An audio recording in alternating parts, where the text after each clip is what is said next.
Hubungkan antara ketenangan ini, rasa tenang di tempat itu dengan bau kopi, dihubungkan. Jadi nanti ketika Mas Anto mencium bau kopi ini, rasa nyaman ini, rasa tenang ini ada dalam pikiran. Letakkan kembali kopinya.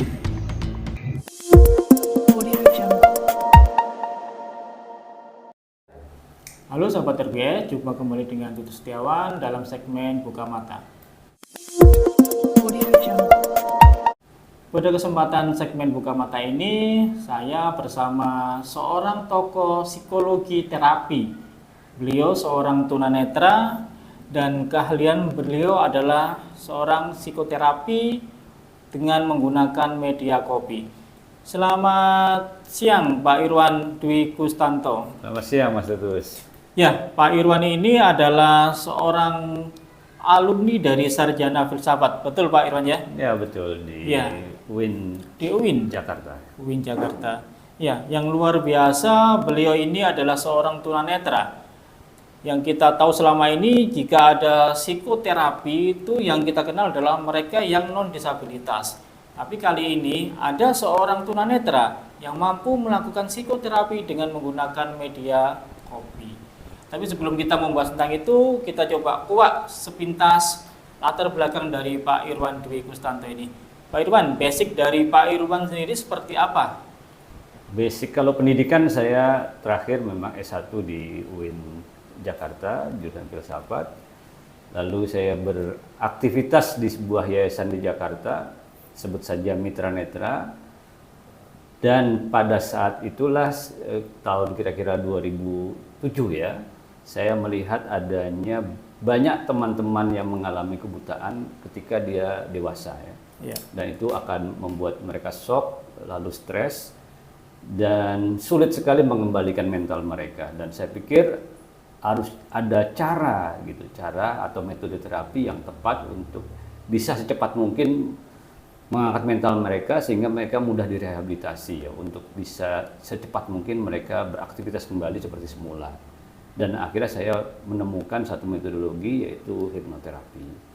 Jadi saya belajar hipnoterapi dan akhirnya belajar beberapa guru hipnoterapi, dan saya sekarang sedang mendalami satu terapi yang menggunakan media kopi. Artinya wewangian kopi itu bisa untuk membuat mereka rileks dan akhirnya mereka bisa pulih untuk kesehatan mereka. Iya, Pak Irwan, kalau kita bicara tentang hipnoterapi, mungkin banyak dari sahabat RBS yang belum tahu hipnoterapi itu seperti apa, penyembuhan, apa seperti kayak ke dokter diberi obat dan sebagainya, seperti itu Pak Irwan. Oke, ini hipnoterapi kan ada asal kata dua kata ya, hipno dan terapi. Jadi betul. Sebuah cara untuk menyembuhkan atau mengobati terapi ya, dengan cara hipnosis gitu. Nah, hipnosis ini adalah katakanlah gampangnya relaksasi pikiran gitu. Jadi orang dibuat rileks oleh seorang hipnoterapi dan akhirnya di situ nanti ada teknik-teknik khusus yang dipakai oleh seorang hipnoterapi untuk memulihkan mental dari subjek ya atau dari klien gitu. Bagaimana proses hipnoterapi itu bisa diterapkan seorang tunanetra ke pasien, Pak Irwan? Hipnoterapi kan adalah sebetulnya pengembangan dari ilmu komunikasi dan psikoterapi ya. Jadi selama tunanetra atau masyarakat umum lainnya bisa berbicara dengan baik, berkomunikasi dengan baik dengan klien atau dengan subjek, maka hipnoterapi bisa diterapkan. Begitu Mas Tutus. Hanya perlu adaptasi atau ada semacam modifikasi ya dalam berkomunikasi dengan klien itu. Baik, untuk selama ini ketika Pak Irwan menangani pasien, kira-kira ada atau tidak ya kesulitan-kesulitan seorang tunanetra ketika melakukan hipnoterapi ini, Pak? Awalnya tentu saja saya banyak kesulitannya karena memang faktor visual ini menentukan di mana seseorang itu apakah sudah mengalami trans. Jadi hipnoterapi bekerja dalam kondisi si klien itu dalam keadaan trans, maksudnya dalam keadaan hipnosis ya. Dia semacam rileks yang tertidur begitu. Tapi sebetulnya dia tidak tertidur, dia hanya rileks saja. Nah, ketika subjek itu rileks, itu kan ada tanda-tandanya Mas Tutus ya. Betul. Ada ciri-cirinya. Nah, itu biasanya oleh orang yang melihat, dia bisa langsung mengetahui apakah orang ini sudah dalam keadaan rileks atau sudah dalam keadaan hipnosis. Gitu, dari mulai matanya bermerah, atau dia mengeluarkan air mata, atau dia mengeluarkan air liur, Oke. gitu. Atau mukanya pucat, nafasnya dalam ya, nafasnya dalam. Nafasnya mungkin masih bisa kita dengar ya, nafasnya dalam, kemudian juga nafasnya perlahan begitu. Itu ciri-ciri fisik semua. Ya. Dan itu kesulitan kita tunanetra untuk mengetahui itu. Nah, tapi ada cara lain sebetulnya yang bisa kita kelola, yaitu dengan suara. Biasanya ciri-ciri orang yang trans itu sudah malas ngomong. Oke. Kalau ditanya, tidak jawab. Jawabnya hanya beberapa detik gitu ya. Jadi ada jeda waktu yang tidak spontan begitu. Jadi seperti sama halnya kalau kita ngajak orang yang ngantuk berat Benar itu ya, ini sekali, nggak benar sekali. respon dan sebagainya. Seperti itu ya. Dan itu kita sudah tahu bahwa ini orang sudah dalam keadaan hipnosis. Yang kedua, kita pakai ideomotorik respon ya. Jadi respon tubuh. Jadi saya bisa dengan izin si klien tentu bisa memegang jarinya, lalu dia bisa berbicara lewat jari. Katakan iya bila jari telunjuk Anda bergerak, dan katakan tidak bila jari tengah Anda yang bergerak. Gitu. Jadi saya bisa bertanya sama dia sesuatu hal yang jawabannya iya atau tidak. Di sana saya tahu bahwa apakah orang ini sudah mengalami trans atau belum. Jadi trans juga ada yang ringan, ada yang medium, ada yang dalam gitu. Itu nanti ada teknik-tekniknya sendiri lah dalam hipnoterapi. Lalu untuk hipnotis seseorang, Mbak Ironya, biasanya kalau saya tahu itu pandang mata saya, dengar saya, itu kalau audenya juga sama-sama tunanetra, apa bisa juga dilakukan Mbak Irwan hal seperti itu secara visual itu? Bisa. Jadi tentu saja saya bilang tadi kita memodifikasi saja sebetulnya, kan itu sebuah perintah ya. Itu hanya perintah ya, itu bukan perintah. karena kekuatan di matanya harus ada itu enggak ya. Gini Mas Tutus ya, kebanyakan orang yang datang pada hipnoterapi itu kan orang yang sudah siap mau berobat ya, mau memulihkan mentalnya begitu. Jadi sudah 50%, 60% dia sudah siap kok. Nggak usah kita susah payah untuk menghipnosisnya. Satu. Yang kedua, ketika dia sudah berbicara agak melo, emosional gitu ya, itu tanda-tandanya dia sudah masuk trans. Karena salah satu ciri dari trans atau hipnosis itu dia dalam keadaan emosional, menangiskah, terseduhkah, jadi dia menceritakan hal-hal yang emosional di masalahnya itu sudah masuk trans. Dan kita bisa kasih perintah dia, misalnya walaupun Anda tunanetra tetap pejamkan mata, lalu misalnya kita minta dia untuk gerakan tangan itu tadi, dia menurut pada kita, itu artinya dia sudah terbuka gitu, dia sudah mau menuruti apa yang diperintahkan oleh seorang hipnoterapi. Iya, lalu gangguan-gangguan atau kelainan apa saja yang bisa di hipnoterapi, Mas Irwan? Hampir semua ya, untuk gangguan psikologi ya, gangguan psikis yang tentu saja bukan wewenangnya psikiater atau psikolog klinis ya, misalnya yang sudah tarapan gangguan jiwa atau yang sudah identitasnya mengalami gangguan ya, jadi sudah disorder gitu. Nah itu memang bukan wewenang lagi hipnoterapi, itu udah wewenangnya dokter ahli jiwa. Kalau yang selain itu misalnya stres ya, trauma, kemudian fobia dan lain-lain, itu bisa kita berikan terapi lewat hipnoterapi ini, Mas Tutus. Dan itu sembuhnya bisa secara permanen, bukan karena hipnotis sesaat terus balik lagi, kambuh lagi harus dihipnotis lagi gitu Pak Irwan? Ya tentu saja setiap masalah punya resistensi ya. Jadi misalnya kalau masalah itu terstimulasi oleh keluarganya, orang tuanya misalnya, atau oleh kawan terdekatnya, tentu saja ini menjadi persoalan tantangan lah bagi hipnoterapi untuk bisa memulihkan itu secara permanen. Sebetulnya sih permanen Mas, karena bawah sadar itu sifatnya permanen. Kalau sudah diiyakan, tentu saja ada masa-masa kritisnya ya.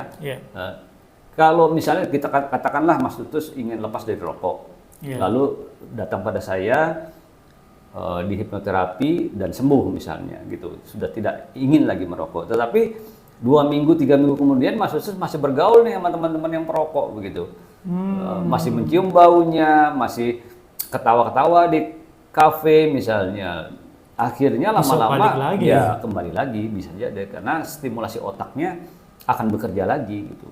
Berarti harus dicas lagi, bisa jadi dan biasanya seorang hipnoterapi ketika orang itu mau lepas dari rokok, datang yang kedua tuh lebih mahal.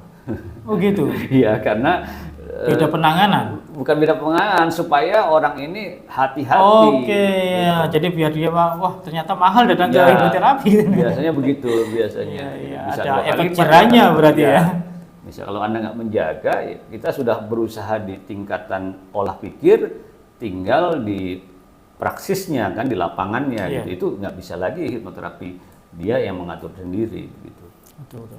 Terus ini tadi yang disampaikan di awal bahwa temanya adalah hipnoterapi dengan menggunakan media kopi. Apa yang berbeda dengan media ini dibandingkan dengan media yang lain, Pak Irwan?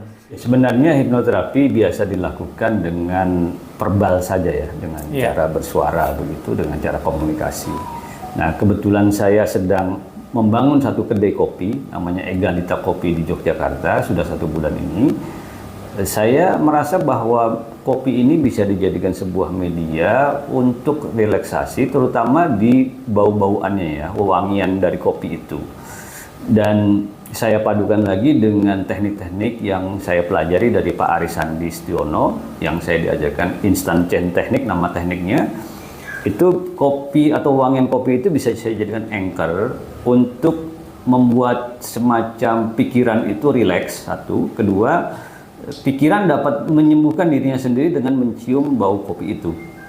Jadi misalnya saya sudah mencoba beberapa orang di sini dan di tempat lain, itu bisa memotivasi, bisa untuk menghilangkan fobia dan beberapa hal lain seperti trauma, begitu juga bisa dilakukan dengan media kopi ini. Jadi sambil menyelam minum air lah gitu Mas Tutus. Jadi saya kebetulan sedang fokus ke kopi, maka ini dimanfaatkan juga untuk terapi. Kenapa tidak begitu? Jadi di sini di kedai kopi ini bahkan kita juga buka untuk terapi kopi bagi teman-teman mahasiswa yang terhambat nyusun skripsinya, kok males-malesan gitu, nggak termotivasi, atau ada hambatan-hambatan lain yang sifatnya psikis, maka dia bisa datang ke kedai ini untuk memberikan sentuhan psikisnya agar termotivasi dengan media kopi tadi. Iya. Ilmu hipnoterapi ini kan benar-benar ilmu yang baik dan sangat bermanfaat. Bagaimana ketika seorang tunanetra yang mungkin di berbagai kota di Indonesia ingin belajar tentang hipnoterapi ini, kira-kira Pak Irwan? Iya, saya mengajak pada anak-anak muda, terutama mereka yang ingin memasuki dunia terapi. Kan sekarang ini di dunia tunanetra kan pijat menjadi satu keahlian yang sudah biasa ya. Apalagi kalau itu ditambah keahlian psikoterapinya begitu. Maka ini akan menjadi nilai plus toh. Saya bisa dikombin ya antara terapi masasnya dengan hipnoterapinya. Sangat bisa gitu. Dan itu akan menambah nilai plus sehingga added value-nya tinggi kan, harganya pun bisa tinggi gitu. Nah, tentu saja persyaratannya sebenarnya sederhana saja. Yang penting dia percaya diri dan mampu berkomunikasi dengan baik. Intinya di situ, karena kan menghipnosis adalah membuat orang itu percaya sama kita, mengikuti apa yang kita omongkan, sugesti yang kita berikan. Itu intinya. Ketika bawah sadarnya atau kesadarannya tidak menolak, menerima, maka penyembuhan akan sangat mudah. Iya. Yang penting ini justru Pak Irwan, ketika teman-teman tunanetra ingin belajar, apakah Pak Irwan siap menjadi mentor untuk mereka semua ini, Pak? Di dalam dunia hipnoterapi ada semacam kode etik ya, di mana kalau belajar itu harus dengan seorang master yang memang terakreditasi dia sebagai trainer gitu. Nggak bisa dia sekedar seperti saya ini seorang hipnoterapi tetapi saya belum punya sertifikasi trainer, saya nggak boleh ngajar. Tetapi saya bisa membimbing gitu. Nah, kalau mereka mau ikut, mereka harus ke organisasi Asosiasi Hipnoterapi Indonesia. Jadi banyak ya asosiasi-asosiasi yang sudah sudah diakui lah oleh pemerintah gitu, sehingga mereka bisa kursus di sana gitu. Tapi ya, jadi untuk sahabat RPS semuanya yang ingin belajar bagaimana itu hipnoterapi, boleh chat di kolom komentar, boleh kontak kita akan berikan nomornya Pak Irwan dan kita bisa tindak lanjuti apa keinginan dari teman-teman atau sahabat RPS semua. Pak Irwan, habis ini kita ingin praktek lah. Seperti apa hipnoterapi menggunakan media kopi biar sahabat RPS jadi paham. Oh, ternyata seperti itu dan ini bukan sekedar rekayasa, tapi kita buat serial mungkin yang benar-benar bisa diterima oleh seluruh sahabat RPS. Siap Pak Irwan? Siap, oke. Baik, kita tunggu sesi selanjutnya.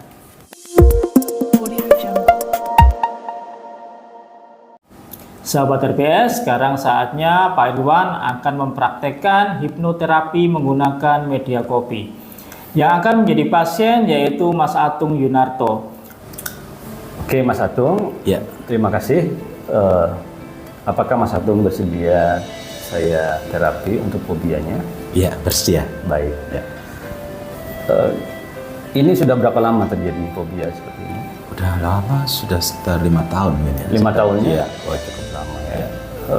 Bagaimana kualitas hidup Mas Atung ketika mengalami fobia semacam ini?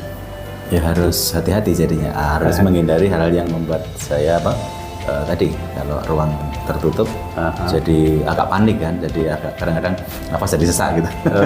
Ya. Tahapan pertama adalah pre-induction talk, di mana seorang terapis akan mengidentifikasi mengenai keluhan yang dialami oleh pasien dengan berusaha mengumpulkan sebanyak mungkin data tentang keluhan yang dialami. Atung terima sih dari kejadian ini. Ya, jadi tidak leluasa ya mau kemana-mana. Jadi kadang-kadang harus mempertimbangkan tempat-tempat yang akan saya lalui atau saya datangi. Gitu. Oh gitu ya? Iya, jadinya kan harus dipertimbangkan. Kalaupun harus terpaksa ya, itu harus tahu kondisinya. Artinya harus pelan-pelan, tidak ujuk-ujuk langsung masuk secara mobile cepat gitu. Kadang-kadang karena data itu mengejutkan, loh kok tiba-tiba di down tertutup, itu panik akhirnya agak sesak ya. Tapi kalau agak rileks, pelan-pelan, seperti menyesuaikan gitu, itu bisa jadi nggak sesak. Ya, gitu. Jadi apa yang paling sesak di mana misalnya? Waktu itu kalau di mall ya, di bagian ground itu untuk parkir ya. Okay. Wah, itu seolah-olah kan di situ banyak kendaraan itu parkir, dia mengeluarkan asap, polusinya itulah. Di tempat itu paling stres di situ. Okay. Selama tahapan hipnoterapi, seorang terapis penyandang tunanetra akan memegang tangan daripada klien. Hal tersebut digunakan untuk mengetahui sejauh mana respon klien terhadap instruksi ataupun pertanyaan yang diajukan oleh terapis. Coba diperbesar sedikit.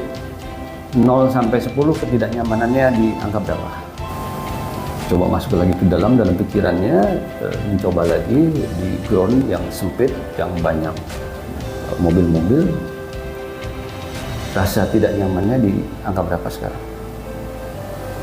Sekitar ya bisa 6-7 gitulah ya. Oke. Saya akan bicara dengan Bos Mas Atung. Oke, terima kasih. Nanti kalau Mas Atung sudah saya tanya mengiyakan, jawab iya, maka Mas Atung gerakan aja tangannya. Jadi saya tahu bahwa Mas Atung menjawab iya. Oke. Gitu. Kalau tidak, diam saja. Oh ya. Oke. Tempat yang paling Mas Atung sukai ya, yang paling Mas Atung merasa tenang di sana, itu tempat-tempat seperti apa? Ya, tempat hijau sih, tempat yang hijau, taman-taman gitu ya, pegunungan gitu. Oke, sekarang dalam hitungan 1, 2, 3 ya, nanti Mas Atung masuk ke pikirannya, imajinasinya di sana ya, dalam keadaan tempat yang tenang, sendirian di sana dan asik-asik aja, begitu ya? Oke ya, 1, 2, 3. Oke, Mas Atung silakan. Dalam pikiran Mas Atung ada di tempat yang paling menenangkan. Kalau sudah di tempat itu, gerakan jadi. Tahap berikutnya adalah tahap induction, di mana pada tahap ini seorang terapis akan membawa klien dari kondisi non-hipnosis menuju ke kondisi hipnosis. Sekarang boleh dibuka dengan tangan kanan kopinya, lalu cium baunya. Buka dulu, cium. Hubungkan antara ketenangan ini, rasa tenang di tempat itu dengan bau kopi, dihubungkan. Jadi nanti ketika Mas Atung mencium bau kopi ini, rasa nyaman ini, rasa tenang ini ada dalam pikiran Mas Atung. Letakkan kembali kopinya. Oke, sekarang nggak perasaannya apa sekarang? Perasaan? Iya, artinya lebih ada nyaman sih. Nyaman artinya. ya? Oke. Coba sekarang. Tahapan berikutnya adalah tahapan deepening. Deepening merupakan tahapan di mana seorang terapis akan membawa trans dari klien untuk lebih dalam. Trans dalam hal ini merupakan filter mental dari seorang klien, di mana diharapkan filter mental dari seorang klien saat mendapatkan hipnosis menjadi lebih terbuka sehingga lebih mudah untuk menerima sugesti-sugesti yang positif dari seorang terapis. Boleh dianggap berapa sekarang? Sekitar 4. Oke, 4 ya, dari 7 ke 4 ya. Baik. Ya. Sekarang katakan walaupun saya masih merasa tidak nyaman,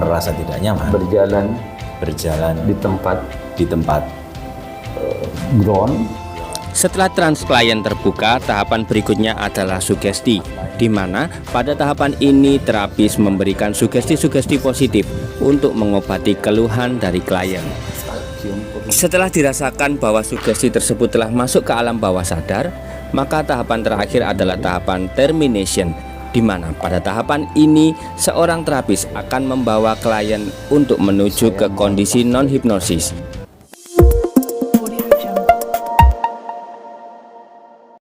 Sahabat RPS, demikianlah tadi perbincangan kami terkait tentang hipnoterapi menggunakan media kopi. Mudah-mudahan perbincangan kali ini dapat memberikan wawasan baru bagi kita semua terhadap terapi yang bisa dilakukan oleh disabilitas netra. Jangan lupa subscribe, like, dan share video ini untuk memberikan semangat pada kami untuk melakukan edukasi dan advokasi. Salam inklusi.